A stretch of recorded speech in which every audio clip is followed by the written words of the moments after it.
Hi, everyone. Welcome. Thank you so much for joining us. This is Eric Haas, Director with Haute Residence, Haute Living. We have another episode of our Haute Game Changers, the best of the best in luxury real estate. With everything that's going on with Corona, things have been moving along strong the last several months in certain markets that are areas that have been hot. And we have a couple of partners that we work with that are the top agents in their market that have some terrific insight into what's going on in their areas and areas that are certainly, I think, very busy with regards to people that are moving right now for more space out of the bigger cities and into areas such as these that we're talking with. First of all, we have David Wells. Thank you so much, David, for joining us today. We really appreciate you coming on. I know how busy you are. So thank you over in Wellington, Florida, near Palm Beach. David has been a partner of ours. That's a great partner. He's also the #1 agent in Wellington with the equestrian community since 2005, every consecutive year, usually over $100 million in active listings. And Sotheby's, one of the best of the best. Hopefully I got everything accurate. David, thank you so much for joining us. We look forward to hearing more about how things are going in Wellington and Palm Beach and what you foresee moving forward. My pleasure. We also have with us Catherine Burgess. Catherine has been a great partner of ours as well. She's the founder of the Burgess Group. She's in an area that's also doing very well right now with Corona and people moving to areas that are safer, safe havens for many reasons, with larger space and more nature and a prettier area. And we can see by looking at the background where Catherine is, you can't get any prettier than Boulder, Colorado, and some of the areas over there surrounding that. Catherine, thank you so much for joining us, and it is a gorgeous background that you have as well there. We know you've been one of the top agents in that area and in the state of Denver for a very long time with Compass, of course. Right, thank you for having me. It's fun to be here. So let's get right into it. We'll start with David. David, obviously over here in Florida, a little different terrain than Catherine has and a little different weather. How's everything going with regard to Corona? I know it's been a little bit of a challenging time for everyone with family and personal, and then also how are things going with business-wise with luxury real estate the last couple months, and then also moving forward. Well, as far as Corona goes, we had a spike in June and July where there were 10,000 plus new cases a day, and it's down to around 1,800 a day now. So from that perspective, the estate's in better shape, and more people are willing to come down this area. The summer season usually slows down a bit for us because it's so warm and people leave. But this year is different. We've really had a record year to date in people coming down to this area, people staying longer and wanting to move out of the cities. For not only the coronavirus, but because the tax burdens that many states have, but especially from the Northeast and Midwest and even California. So the market down here is very strong for both luxury homes and a lot of the equestrian farms. And people have also been buying up some land to build their new residence here in Wellington. The Palm Beach market, though, is also on fire.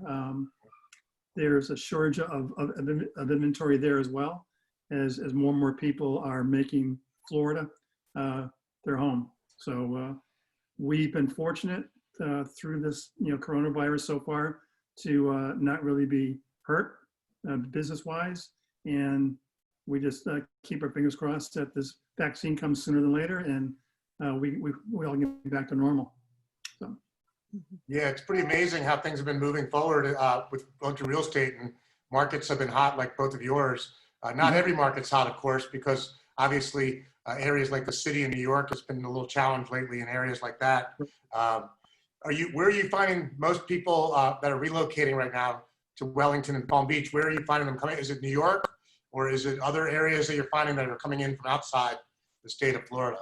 Well, the majority are coming from the Northeast, the Midwest, and even California. That's That's where the biggest draw has been from. We did always have a active European clientele, but right now they can't come here and we can't go there. So that's kind of dried up that vein. And then South America has been on and off and it's pretty weak right now. But really, if you look at the Northeast and the industrialized states and big cities around the country, that's our biggest draw. Okay, terrific. Now over to Catherine. Catherine, I was going to ask you the same question. Personally, obviously, it's been a challenging time and professionally as well. How has you handled everything with regard to Corona from the get-go? And where do you feel things are at in terms of business with real estate in your market and also overall globally as of right now? And then also what you see moving forward with everything. Sure. So we had a quiet time from pretty much mid-March until the middle of May. And at that time, sort of on and off during that time, real estate was considered essential. So it didn't completely stop. It was like our towns decreased the volume by 50% in terms of our real estate numbers. And but currently, we've now had 3 weeks in which we've surpassed our under contracts, the 2019 under contracts year over year. So meaning that even with those 3 months of being out of circulation for the most part, we are in a healthier spot than we were in 2019 at this time. So we're feeling extremely fortunate and grateful for all the interest. I think there are a lot of folks nationally who, it's the urban flight that we're reading about. A lot of people have had Colorado on their list. Often when somebody sells their company and says, I can do whatever I want, they come knocking at the door at Colorado. And so right now there are a lot of people saying, well, I can work anywhere. My kids can go to school anywhere. I'm going to go be where I want to be for a bit. Yeah. So the market here has been just on fire, the lower end, even through March and April and May. That inventory is still super tight. We have the luxury market really picked up in May and has been very comfortable, I would say. It's not exactly the same in terms of inventory and under contracts every week, but fairly balanced for the most part. So, but when you look at different markets, like the Boulder County market, for example, if you look at Boulder County as an aggregate, it is still at the very high end of the market. It's a buyer's market.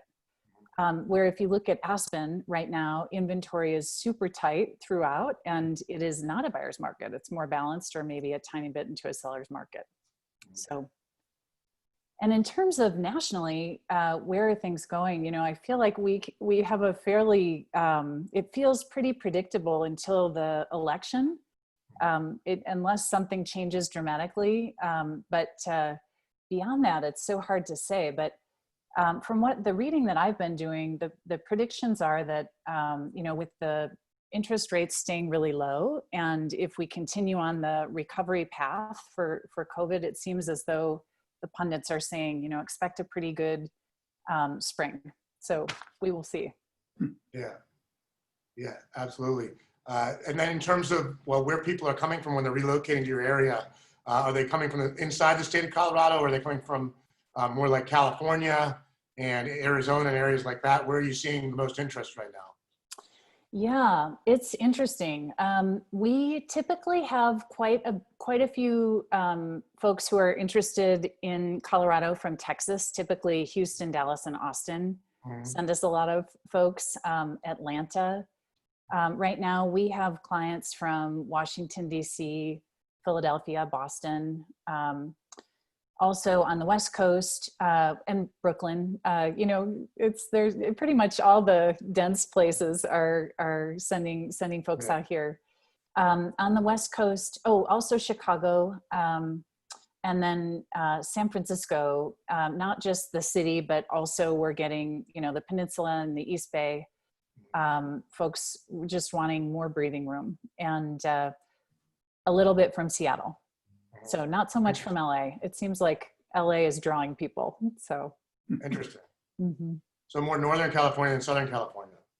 Yeah, evidently my one of my Stephanie Younger is one of the folks that's in my cohort and down in LA, and she's actually they are swamped, and they are finding that I think that city has more spread to it, so it's not, it doesn't quite have the same density. So people who really need to be in a city are actually moving there. Yeah. It's a bigger area. Yeah. Mm-hmm. Right. It's not as vertical. They have single family homes and things like that in LA. Exactly. Yeah. Compared to New York, where it's more vertical living, where it's more compact. Right. That's a good point. That's a good point. Yep. By the way, I got to ask you, am I seeing things, or does your screen have heart popping up? Does my screen what? Your screen has some kind of graphic with, did you get a graphic on your screen in the background? Oh, I do have these awesome media social going on. I like it. It's good. It pops. It looks like really it's a heart on my screen. You don't see that? I can't see that. No. It's like, David, do you see it? I do. Yeah. All right. No, I like it. Got I like it. Okay. It makes the sky look like it's like something going on in the sky in the background. I do see it. Yeah. Now that you say that. Yeah. I don't know what that's about. I like it. Okay. I have Zoom some animation. really Zoom animation. Here we go. The next step. So back over to David. David, what's your take with regards to the financing situation right now? I know there's a lot of people coming with cash buys, and also there's amazing financing right now that's really helped move things along. What are you seeing with the luxury space that you're working on and with the equestrian homes on a high level? And also, what do you foresee moving forward with those great rates and those great financing? Well, the rates, I think, have hit their lowest today. And I said that earlier before we got together. Fortunately, most of my buyers are cash buyers. I'd say probably 95% are. Yeah. But some of them now are looking at how cheap money is, and when they say enter into a contract, it'll be a cash contract with no financing contingency, but they will end up going out and getting loans or mortgage on their property, because at 2.5–3% on a $10 or $15 million property, they'd rather just pay the interest only on that and keep the money working harder at higher yields. So that's something that I'm seeing a bit more happening. The luxury market here is strong, and it's really strong at, say, like the $1 million to $5 million range is very, very active. There's not enough inventory. When you get up to the 15 to 20, 25, there is interest. And I have one property that we talked about that we might do for that shoot, which is basically 21 million. And we have someone who has an interest in the property, and they'll be coming in once they can come from Europe. So, but overall, the cost of money is at record lows, and that's only going to help us at really all levels. Okay, great. Is there any technologies that you've utilized during post-COVID since March that you didn't utilize previously? I know we're all using Zoom a lot, but are you doing more with technology now, since maybe tours that are online, or using a certain product that has helped you with people that may not be able to do the tour in person? Well, the answer is sometimes I'm technology challenged. So this has been a really good learning curve where Me too. I had to go out and really learn how to master it, or at least network our way through it. But Zoom has been great. And I'm on a weekly or biweekly call with 50 Sotheby's agents from around the country, and we kind of break off into groups and we share ideas. And one of the things that's come out of it and that I've been doing is when I have a referral, I will have a Zoom call. So so the buyer or seller can actually meet the agent that I'm referring to them, and it kind of breaks the ice, and it's really a lot more successful in getting people to interact, share the information they need, and feel comfortable that when I'm referring Catherine, that they can see both of us and know that we have their backs. So I would say really the Zoom and the videoing has been the key to keeping our business going at a high level. What are some of the main reasons that someone would want to move from where they're at to and relocate permanently or as a second home to Wellington or Palm Beach? What are some of the main reasons you would say? Well, Wellington, if you all really don't know that much about Wellington, we're just west of Palm Beach, and we're within an hour and a half of three major airports: Palm Beach International, Fort Lauderdale, and Miami. What the draw is to Wellington is you have a lot of open space, because Wellington is referred to as the winter equestrian and polo capital of the world, and that's a true statement.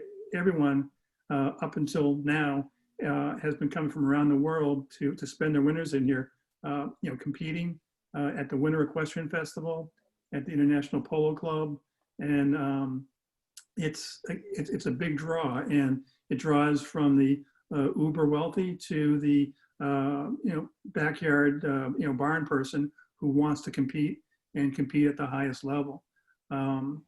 And then the draw to Palm Beach is just that. It's Palm Beach. It's beautiful. It's small, and it's very easy to get around. It's not that congested.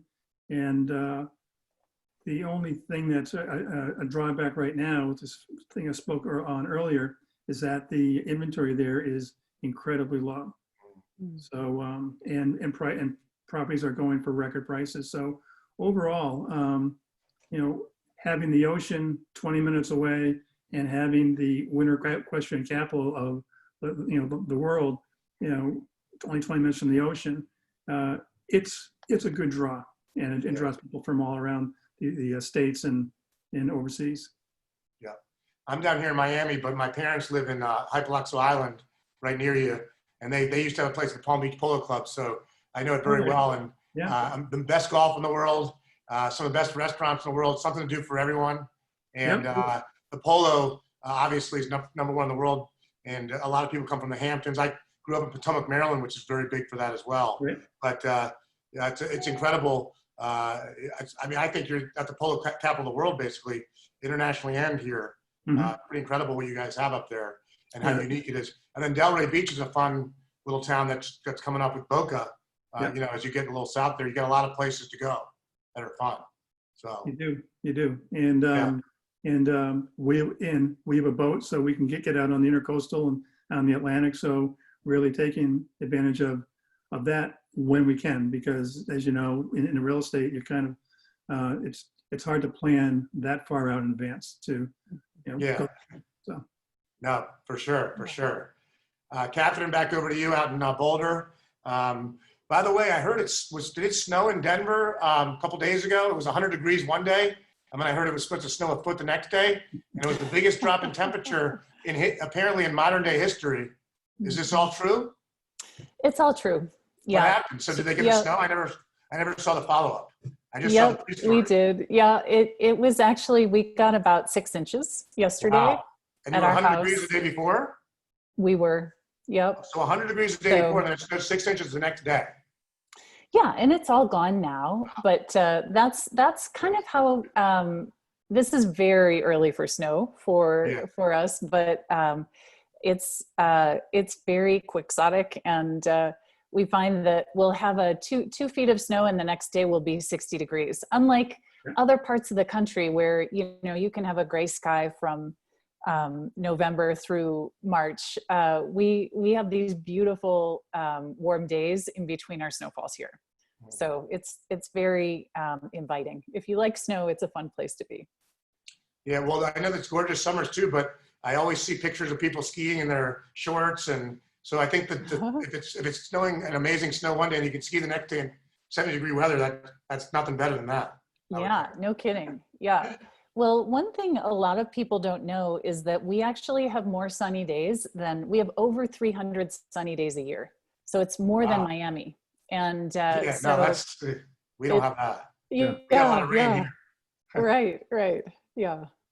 Yeah, well, the So, summers are gorgeous. I've been up there in the summer, and I've never seen nicer weather than this time of year. Right now is the most gorgeous time of year, I think, for you guys, right? yeah, typically it's fall and spring are incredible. Yeah, We're high desert, so we don't get a ton of precipitation. Our heat is really dry. yeah. And it's people love to come up here for summers as well for tubing rivers and rafting and climbing and hiking. There's just no end to what you can enjoy outside here. What do you think about the mortgage rates and the financing right now? Do you think that's going to continue? Are you seeing the same thing? A lot of cash buyers, or are you utilizing a kind of a combination of the financing with your clients? And what do you foresee moving forward after the election with that? Yeah. So the Fed said in the past 10 days that my understanding was they're planning to leave rates into 2022. So we are hoping to see a lot of stability. In our market, I would say have about 40% cash offers, 60% financed. And again, a lot of it is actually exactly what David described, where cash is so cheap, they could do a cash offer, but why do it right now? So that can be a little bit challenging if, in a competitive market to get under contract if you're not going in with cash. So we have to really get creative and create other strengths in the contracts for our buyers. Yeah, and in terms of the overall, again, it's so tricky to project out on.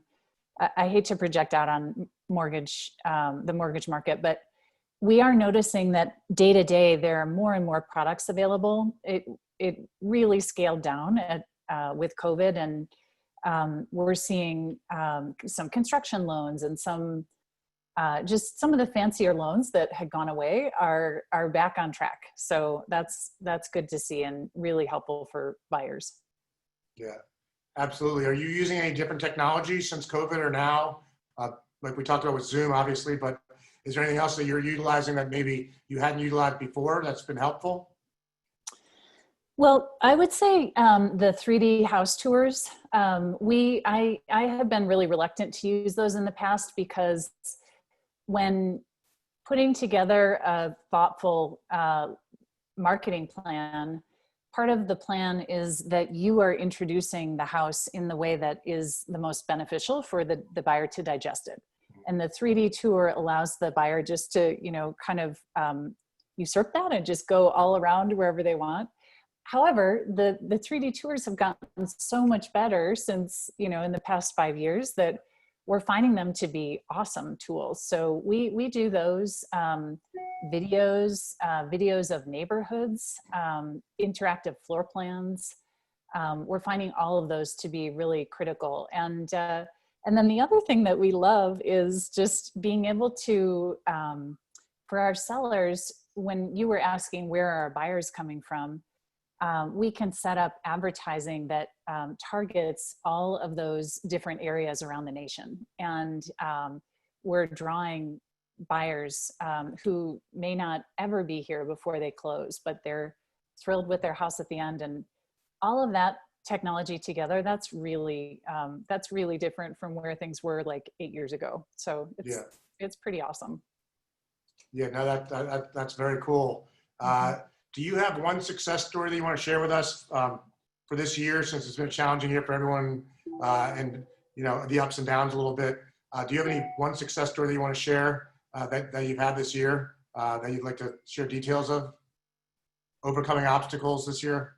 You mean, okay, yeah. Well, I would say, I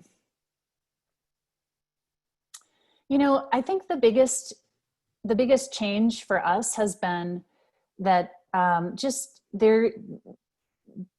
clients need a different type of interaction a little bit. So it feels like sort of like it doesn't so much anymore, but it felt sort of like we were moving in molasses, where the client would just sort of second guess themselves, second guess the market, second guess the property in ways that we hadn't seen before.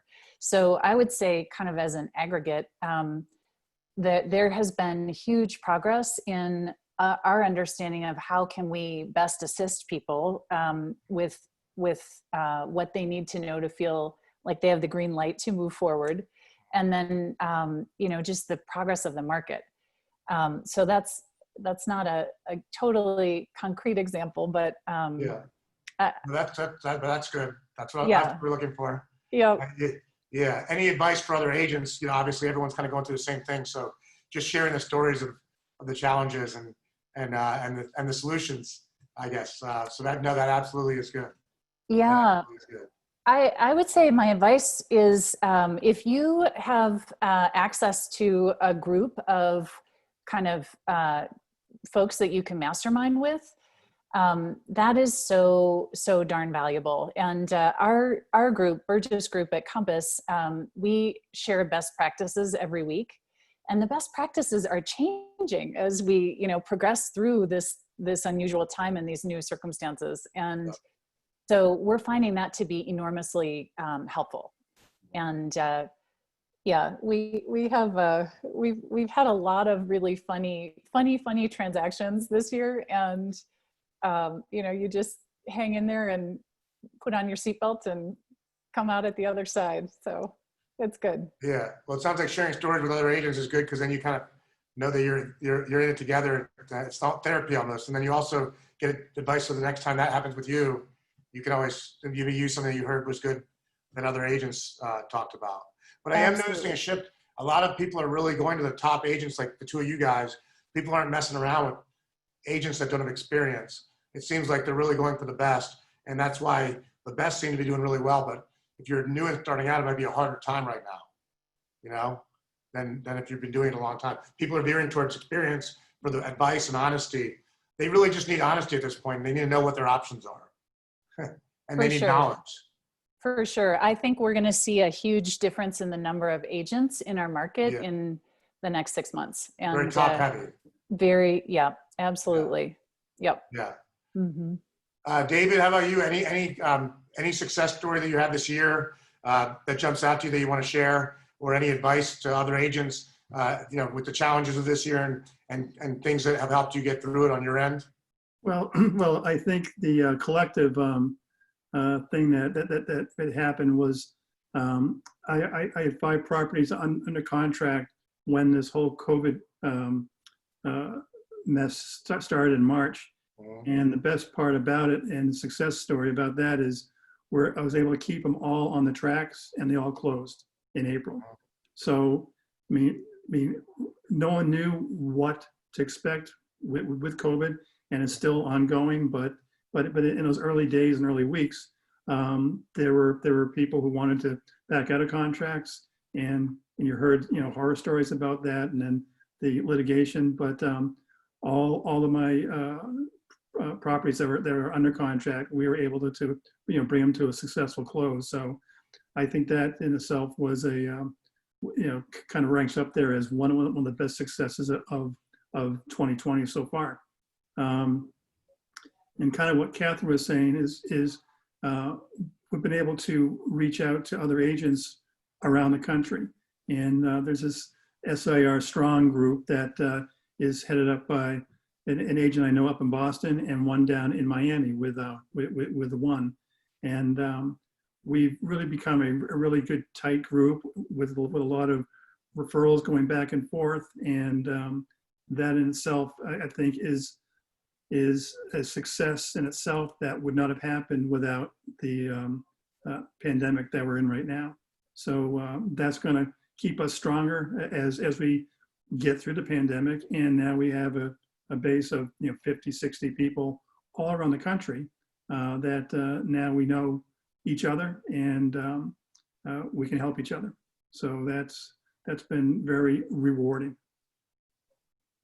Is there anything else you want do you want to leave everyone out there with? Any other thoughts or anything else you want to add that we haven't talked about at all today? Well, I would think that the main thing is that you just do what you say you're going to do, and don't give up, and look at all the obstacles that you're going to have in the way, and all the successes, and at the end of the day, you'll have success. Well said. It's amazing how much people have adapted. When you look through the year and everything that's gone on and how people have adapted their lives and what they do, it's amazing how people have adapted to it. And it's a wild year, but it seems like people have been pretty adaptable, which is great. And I think it seems like that's been the best thing to do. Just kind of take one day to the next and adapt as needed. That's right. That's right. Mm-hmm. So, Yeah. Right. And I think a big part of the success this year is tuning out the white noise. There's so much white noise. And so, you know, keeping our eyes on, you know, what do our clients need to feel well served, and what do we need to do to keep the ball moving upfield, and sort of letting the rest of it go. And we'll take a vacation next year. Yeah. I think it's a staycation this year, but it looks like you're in a great, there's no better place than you can just turn around and have a glass of wine. You're good to go. Right. Listen, I'd go there. I don't know if you want someone coming from Florida right now, though. I don't know if you want to, you know, although our numbers are way down now. Yeah. David, you know this, thank God, because we had a little bit, you know, got a little rough down here, but Florida's done a good job to get the numbers down. So hopefully it stays.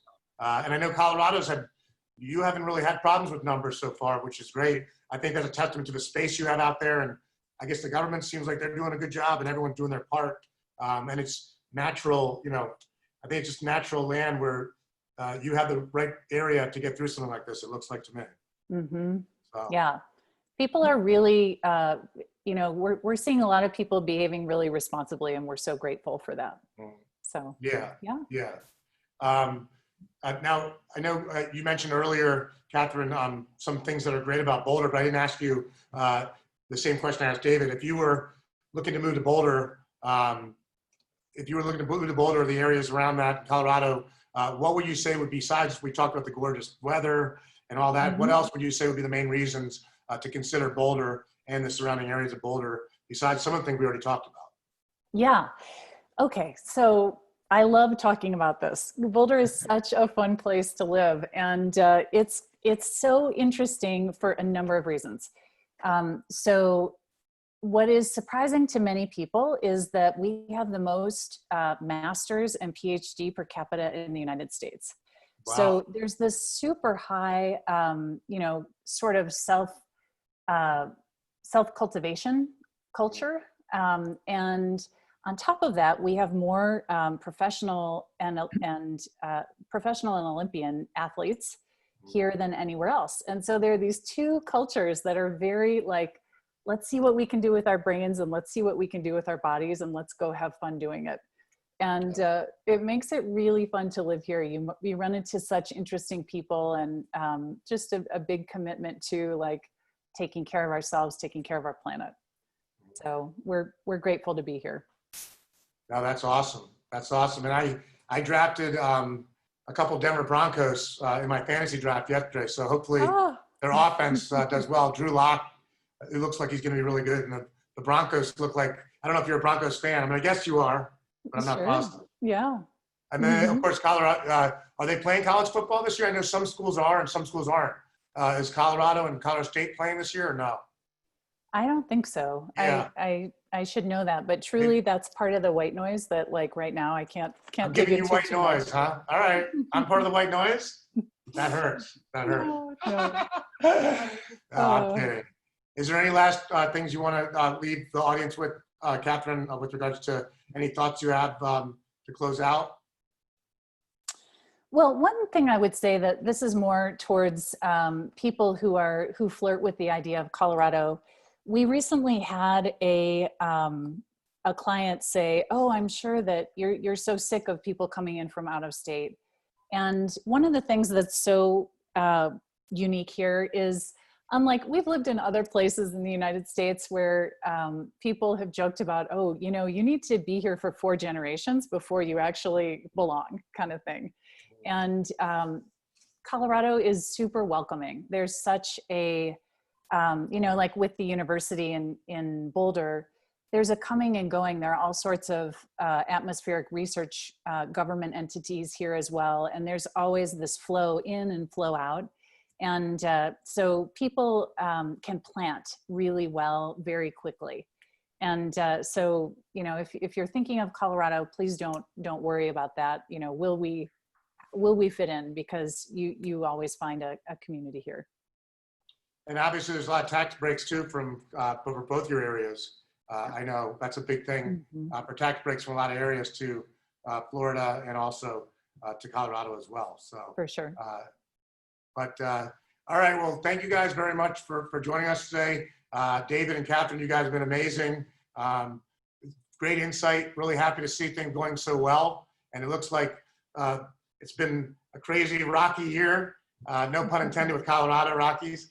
Yeah, it's been a crazy, rocky year, but it looks like everyone's adjusting, and in the life of luxury real estate, and especially in markets that are areas where you have a choice to go to with more space and a healthier, safe haven, things are going very well. And knock on wood, let's hope it continues that way. Thank you so much again for joining us. We'll have a video that we'll send you guys and we'll download on YouTube. Thanks everyone else out there for joining us as well. We really appreciate your time. Thank you, David and Catherine. Great. Thank you. Bye. Bye-bye. All right, have a great day. Thanks everyone. You too. Guys, thanks for having us. Thank you. Thank Nice you. to meet you, David.